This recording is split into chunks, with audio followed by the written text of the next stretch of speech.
رئیس، از روز اولی که ما کار رو شروع کردیم تا اینجا همه مصوباتمون رو بررسی کنیم.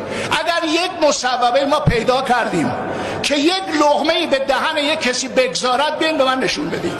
در عوض همه مصوباتی که داریم یک یکی بررسی کنیم. گرانی کردیم، انواع گرانی ها رو در اینجا ما علاوه بر اون چه که دولت مصوب کرده ما اضافه کردیم.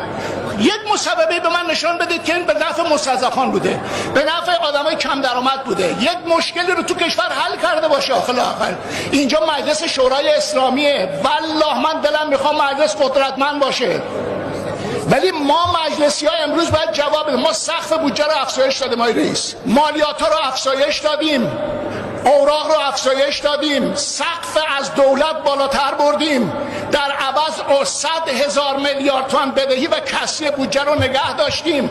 از اون طرف تورم درست میکنیم، از این طرف مالیات ها رو افزایش میدیم، از این جهت آب و برق و اینا رو همه رو تحت امتیاز گران میکنیم. اینا رو کی انجام میده؟ دولت انجام میده. اون که داده، ما هم داریم اضافهش میکنیم. بابا یه فکری بکنید. چه خبره توی کشور؟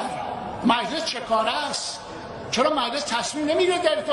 این چیه ما اصلا داریم این طرحها و لوایح بی‌مورد رو داریم هی بحث میکنیم و رأی هم نمیاره؟